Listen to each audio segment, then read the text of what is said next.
ಬಡ್ಡಿ ಕಾಸು ಕೊಡ್ಲಿಲ್ಲ ಅಂದ್ರೆ ನಿನ್ ಸೀರೆ ಕಿತ್ತು ಬೀದಿಗ್ ತಳ್ತೀನಿ ನಾಯಿ. ಕಾಸು ತಗೊಳಕ್ ಬಂದಾಗ ಮಂಗನ್ ತರ ಅಲುಕಿಸ್ಕೊಂಡ್ ಬಂದಿಯಲ್ಲ, ಪಂಚ ಯಾಕೋ? ಮುದ್ಕೆ ಬಾಚೆ ಎಲ್ಲ ಮಾತಾಡ್ ಅದೇ ಮುದ್ಕ ಸತ್ತೋದ ತಾನೆ. ಆಸ್ತಿನ ಭಾಗ ಮಾಡಿ ನಮ್ಗೆ ಹಂಚ್ಬಿಡು. ಕಿತ್ತೋಯ್ತದೆ ನಾಯಿ ನನ್ನ ಮಕ್ಕಳ. ಯಾರ ಆಸ್ತಿ ಯಾರ್ ಕೇಳೋದು? ನಾನ್ ಸಾಯೋ ತನಕ ನನ್ನ ಆಸ್ತಿನ ನಾನೇ ಅನುಭವಿಸ್ತೀನಿ. ವಿಪ್ರಮಂಗಳಂ ಕಾಡು ಪಟ್ಟಿಗೆ ಸೇರಿದ ಹೊನ್ನೊತ್ತಾಯಿಯ ಶೋಕದ ಮನೆಗೆ ಎಲ್ಲರಿಗೂ ಸ್ವಾಗತ ಸುಸ್ವಾಗತ. ಈ ಶೋಕ ಕೂಟಕ್ಕೆ ಆಗಮಿಸಿ. ಏಯ್, ಅದು ಗೊತ್ತಿಲ್ದೇನೆ ನಾವು ನಿಂತಿರೋದು. ಅದನ್ನ ತಿಳ್ಕೊಳಕ್ಕೆ ತಾನೇ ಇಲ್ಲಿ ಬಂದಿರೋದು. ಅರ್ಥ ಆದ್ರೆ ತಲೆ ಅಲ್ಲಾಡಿಸ್ತಾರೆ. ಏನೇ ಮುದ್ಕಿ ಕೈ ಆಡಿಸ್ತಾ ಏನೋ ಹೇಳ್ತಿದ್ದಾಳೆ.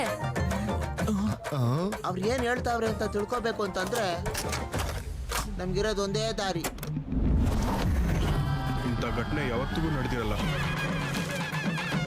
ಇರುವೇನು ಹೋಗೋಕಾಗ್ದಿರೋ ಜಾಗದಲ್ಲಿ ಅಥವಾ ಜನ ಹೋಗದೆ ಇರೋಕಾಗ್ದೇ ಇರೋ ಆ ಭೂತದ ಕೋಟೆಯಲ್ಲಿ ಇಟ್ಟಿರ್ತಾಳೆ.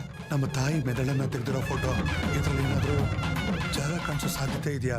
ನಿಮ್ಮಮ್ಮನ ಹಾಗೆ ಬಿಟ್ಟು ಇನ್ನು 2 ದೀಪಾವಳಿವರೆಗೂ ಸಾಯೋದಿಲ್ಲ. ಸುಮ್ನೆ ಇದ್ದ ನಾಯನ ಕರೆದು ಹುಣ್ ಮಾಡ್ಕೊಳ್ಳೋ ತರ ಏನೋ ಹೇಳ್ತಾ ಇದಾರೆ. ಹೇಳು,